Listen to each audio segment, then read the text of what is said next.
오늘 우리에게 주신 하나님의 말씀은 시편 23편 4절의 말씀입니다. 내가 사망의 음침한 골짜기로 다닐지라도 해를 두려워하지 않을 것은 주께서 나와 함께 하심이라. 주의 지팡이와 막대기가 나를 안위하시나이다. 오늘 우리에게 주신 하나님의 말씀이 오늘이라는 시간 속에 새롭게 새겨지는 새 말씀이 되어서 주와 함께 가는 생명의 길 위에 새 노래로 울려 퍼지기를 소망합니다. 오늘 시편 23편은 인생의 사계절을 다 겪은 노년의 다윗이 잔잔한 호수 같은 마음으로 길어 올린 신앙의 고백입니다. 결핍과 불안이 영혼을 잠식하는 이 시대에 무엇이 우리를 부족함 없는 삶으로 인도하는지 오늘 시편 23편을 통해서 깨달을 수 있기를 소망합니다.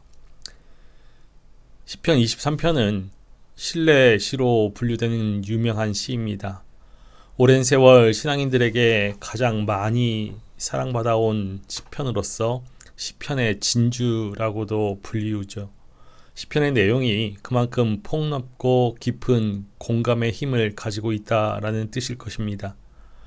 앞선 시편 22편이 다윗이 절망적인 상황 가운데에서 하나님을 바라보며 하나님께서 구원하시고 보호하실 것을 내다보고 감사드렸던 시편이라고 한다면 23편은 자신이 신뢰하기로 선택한 하나님에 대한 믿음의 고백이라고 할 수 있습니다.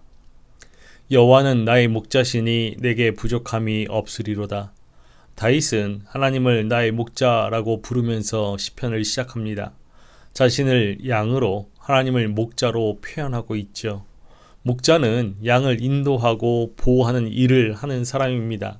성경의 말씀에서 목자라는 이미지는 대부분 집단적으로 이스라엘의 목자라고 표현되어졌는데 한 사람 이렇게 개인적인 관계에 사용되는 경우는 거의 없습니다. 이처럼 나의 목자라는 이 말은 아주 드문 표현이지만 다윗은 이를 통해서 하나님과의 친밀한 관계를 강조하고 있습니다. 목자가 양을 돌보는 것처럼 하나님께서 자신을 돌보신다라는 고백이죠. 여호와는 나의 목자시니 내게 부족함이 없으리로다. 이 짧은 고백은 결핍, 부족함이 사라졌다는 뜻은 아닙니다. 목자가 함께 있기 때문에 이러한 결핍조차도 나를 해치지 못한다라는 존재론적인 자족을 말하는 것이죠. 양은 스스로 길을 찾지 못하고 방어할 힘과 능력도 없지만 목자의 음성을 듣는 것만으로 평안을 누립니다. 여기서 부족함이 없다라는 이 말은 내 욕망이 채워졌다라는 뜻이 아니라 목자 한 분만으로 내 영혼이 꽉 찼다라는 고백인 것이지요. 여기서 부족함이 없으리로다라는 이 표현의 히브리어 동사 시제는 미완료형입니다. 미완료형 시제는 한 번의 행위로 그치는 것이 아니라 지속성을 말하는 것이죠. 즉, 이 구절에서 다윗은 목자이신 하나님 덕분에 그동안 부족함이 없었으며 지금도 부족함이 없고 앞으로도 부족함이 없을 것이다 라는 그런 한없는 신뢰를 고백하고 있습니다. 과거에 부족함이 없었음에 감사하고 현재의 부족함이 없음에 만족하면서 미래에도 부족함이 없을 것을 확신하며 목자 되신 하나님을 향한 신뢰를 고백하는 것이지요. 다윗은 이어서 하나님을 향한 그 신뢰의 확신에 대한 상세한 이유를 제시해 줍니다. 그 이유는 바로 하나님께서 목자가 되셔서 자신을 인도해 주시고 보호해 주시기 때문입니다. 그가 나를 푸른 풀밭에 누이시며 쉴만한 물가로 인도하시는도다. 내 영혼을 소생시키시고 자기 이름을 위하여 의의 길로 인도하시는도다. 하나님은 다윗을 푸른 풀밭과 쉴만한 물가로 인도하십니다. 여기서 나를 이라는 이 표현은 하나님과의 개인적이고 친밀한 관계를 다시금 강조하기 위해서 사용되어졌죠. 푸르디 푸른 목초지와 신선한 물로 인도하시는 하나님의 모습은 양을 위한 목자의 특별한 보살핌을 그려주고 있습니다.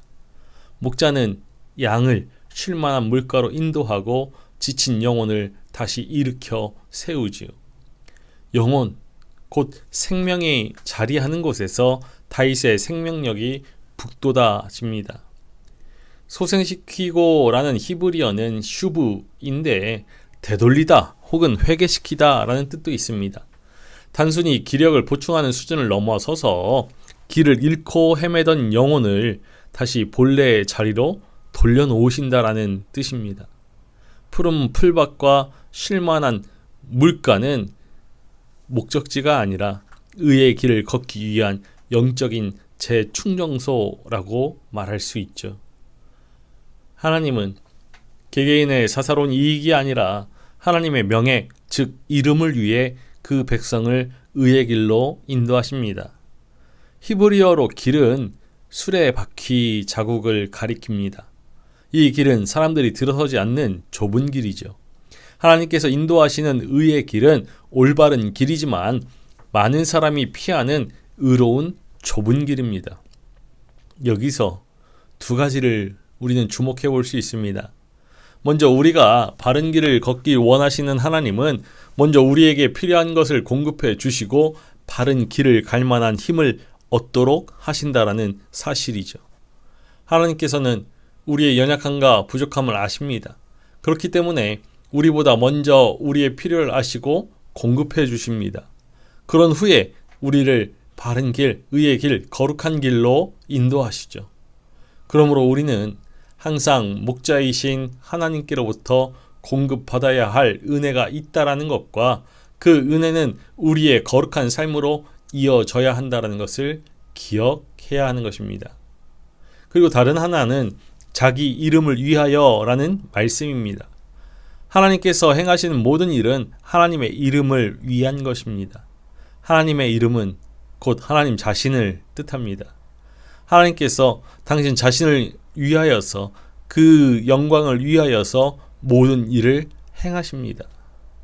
인간을 사랑하시고 돌보시고 일을 행하시는 이유 역시 하나님의 영광을 위한 것이죠. 하나님의 영광을 위한 모든 일이 모든 피조물에게 가장 좋은 일이 되는 것입니다. 다윗은 고난 중에 경험한 하나님에 대해서 목자의 비유를 이어갑니다. 내가 사망의 음침한 골짜기로 다닐지라도 해를 두려워하지 않을 것은 주께서 나와 함께 하심이라. 주의 지팡이와 막대기가 나를 안위하시나이다. 다윗은 하나님의 보호하심을 노래합니다. 이제 평화로운 초원을 지나서 사망의 음침한 골짜기로 들어섰습니다. 이 사망의 음침한 골짜기는 죽음의 위험이 도사리고 있는 곳이죠. 하나님의 돌보심을 받는 사람도 죽음의 그늘 골짜기에 처할 때가 있습니다.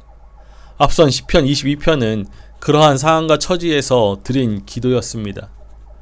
그러나 다윗은 죽음의 위협 앞에서도 언제 닥칠지 모르는 재앙을 두려워하지 않습니다.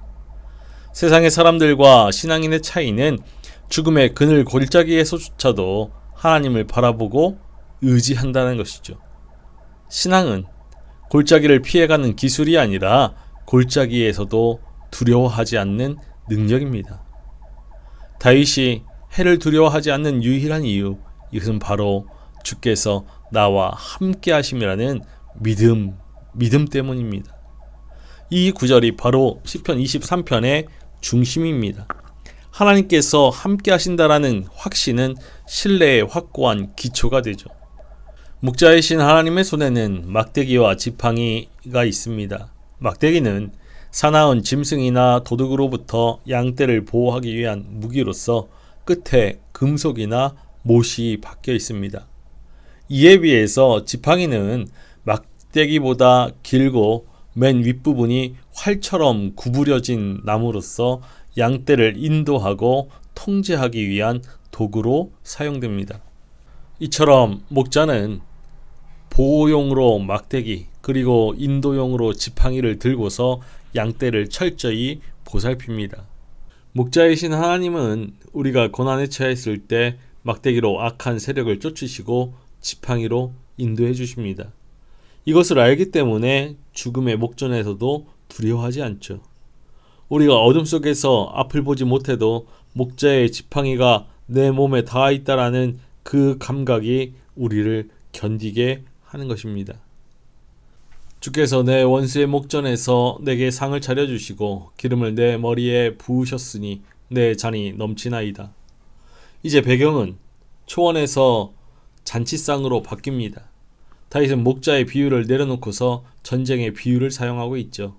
또한 하나님이 목자라는 이미지에서 주인이라는 이미지로 바뀝니다. 하나님은 우리를 쫓던 원수들이 지켜보는 앞에서 당당히 승리의 잔치를 베푸십니다. 전쟁터에서 원수들을 모두 결박시켜 놓고서 그 앞에 잔치상을 차린 뒤에 군인들에게 먹게 하는 그러한 장군 또는 왕처럼 하나님은 그렇게 원수들 앞에서 하나님을 의지하는 사람을 높여주신다라고 말씀하시죠. 머리에 기름을 바르는 것은 존귀한 자로 인정한다라는 의식입니다.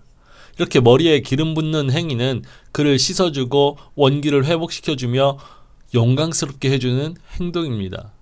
하나님은 다윗의 원수들 앞에서 귀한 손님을 맞이하듯이 다윗을 대접해 주시고 더 나아가서 머리에 기름 부음을 받는 특별한 손님으로 격상시켜 주십니다. 원수들이 모두 비웃었지만 하나님은 그들이 보란듯이 내 잔이 넘치게 하시죠.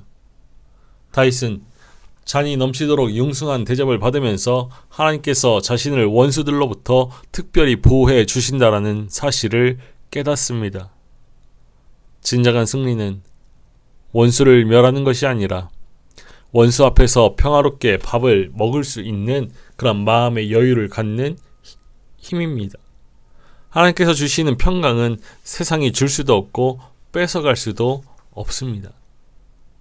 다윗은 이 모든 고백과 찬양을 요약하고 결론 짓습니다. 내 평생의 선하심과 인자하심이 반드시 나를 따르리니 내가 여호와의 집에 영원히 살리로다. 시편 23편은 확신에 찬 결론으로 마무리됩니다. 여기서 따르리니 라는 히브리어는 라다프인데 본래 추격하다 라는 뜻을 가지고 있습니다. 원수들이 나를 추격하는 줄 알았는데 돌아보니 하나님의 선하심과 인자하심이 나를 끝까지 추격하고 있었다라는 놀라운 발견이죠. 선하심과 인자하심은 하나님의 성품입니다. 어떤 상황에서도 변하지 않는 한결같은 사랑이죠. 하나님의 한결같은 사랑이 마지막 숨을 거두는 순간까지 나를 추적한다라는 말입니다. 선하심과 인자하심이 다윗이 평생 경험한 하나님의 성품이죠. 원수들의 추격이 그치고 다윗은 하나님께서 선하심과 인자하심으로 그를 따라오셨음을 알게 되었습니다. 하나님의 보호와 호의를 받는다라는 사실을 깨달은 것입니다. 그런 하나님이심을 알기에 다윗은 하나님의 품에서 영원히 머물러 살기를 소망하는 것으로 이 기도를 맺습니다. 이제 다윗은 하나님의 집에 영원히 상주하기를 서원함으로써 더 이상 하나님의 집에 초대받은 그러한 순간적인 손님이 아니라 그 집에 영원히 거주하는 가족이 됩니다.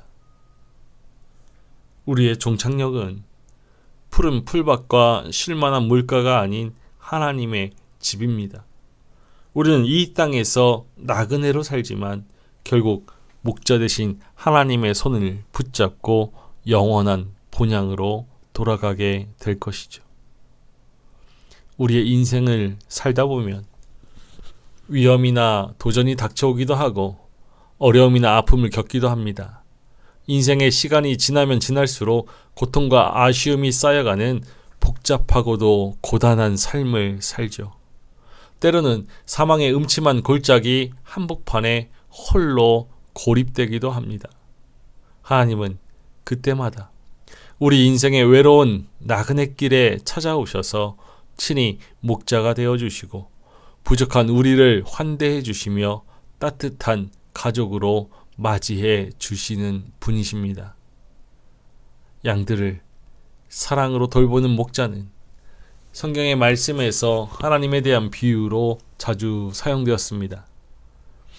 하나님은 예언자 에스겔을 통해서 당신의 양떼를 맡겼던 지도자들에 대해서 비판하시면서 당신이 직접 이스라엘 백성의 목자가 되겠다라고 하셨죠. 예수님은 하나님께서 그 사명을 당신에게 맡겼다라고 믿으셨습니다. 그래서 예수님은 자신을 선한 목자라고 밝혀주셨죠. 사꾼 목자는 자신의 욕망을 채우기 위해서 양들을 착취하지만 선한 목자는 양들을 위해서 자신을 희생합니다. 어찌 보면 착한 목자가 아니라 어리석은 목자라고도 할 수 있죠. 세상에 양을 위해 목숨을 버릴 목자가 어디 있습니까? 하지만 양들에 대한 사랑이 지극하면 때로 위험을 무릅쓰고 양들을 위해서 행동합니다. 선한 목자이신 예수 그리스도는 이렇게 어리석은 목자이셨습니다. 하나님의 아들로서 자신의 모든 것을 비우시고 인간이 되셨고 인간 중에서도 가장 낮은 종의 모습으로 섬기셨으며 마침내 십자가에서 당신의 모든 것을 희생하셨습니다. 목자가 양들을 위해 목숨을 바치는 것도 어리석어 보이지만 하나님의 아들이 우리 같은 하찮은 존재를 위하여서 죽으신 것은 더더욱 어리석어 보입니다. 그러나 예수님께서 그렇게 하신 이유는 단 하나, 우리를 향한 다함이 없는 사랑 때문입니다. 우리를 향한 하나님의 지극한 사랑을 아셨기 때문에 자신의 목숨을 대속의 제물로 내어놓기까지 우리를 사랑하셨습니다. 그렇게 하심으로써 내가 직접 내 양떼를 먹이고 내가 직접 내 양떼를 눕게 하겠다. 나 주 하나님의 말이다 라는 하나님의 약속을 이루신 것이죠. 오늘 시편 23편은 누구나 좋아하는 시편입니다. 하지만 우리는 선한 목자이신 예수 그리스도에 대한 믿음의 고백으로 이 시편을 읽어갈 수 있습니다. 다윗이 고백한 하나님의 사랑을 예수님께서 실증해 보이셨기 때문이죠. 예수님께서 사망의 음침한 골짜기를 지난 후에 하나님께서 예수 그리스도의 머리에 기름을 부어주시는 그 승리를 경험하셨습니다. 예수님께서 경험하셨던 하나님의 사랑이 예수 그리스도를 통해 우리에게 열렸죠. 예수 그리스도의 보혈이 그 증거입니다. 그 사랑 안에 머물러 살며 우리는 선한 목자이신 하나님의 사랑에 눈을 뜰 수 있습니다. 주께서 나와 함께 하신다라는 믿음이 있기에 고단한 인생이라 할지라도 살아갈 힘과 용기가 충천합니다. 우리 삶에는 우리를 위해 목숨을 버리신 선한 목자요, 목자장이요, 큰 목자이신 예수 그리스도가 함께 계시기 때문이죠. 오늘 우리의 삶이 푸른 초원에 있습니까? 아니면 어두운 골짜기에 있습니까? 우리를 사랑으로 부르시는 목자의 음성에 집중할 수 있기를 바랍니다. 세상의 소음에 휘둘리지 말고 우리를 사랑하시는 주님의 인도하심을 신뢰해야 합니다. 그리고 부족함을 오직 주님으로 채울 수 있기를 바랍니다. 세상의 부와 물질은 채울수록 목이 마르지만 주님은 우리 영혼을 소생시키십니다. 마지막으로 하나님의 추격을 믿을 수 있기를 바랍니다. 고난이 우리를 쫓아오는 것 같아도 사실은 하나님의 선하심과 인자하심이 우리를 붙들기 위해 뒤쫓고 계심을 확신할 수 있기를 소망합니다. 나와 함께 하시는 주님이 계시기에 나는 이미 충분합니다. 이 고백이 우리 입술에 새 노래가 되기를 소망합니다. 사망의 골짜기를 지날 때에도 하나님의 지팡이와 막대기를 느끼고 하나님께서 차려주신 은혜의 상 위에서 참 평안을 누리며 새 노래를 부를 수 있기를 주님의 이름으로 축원합니다.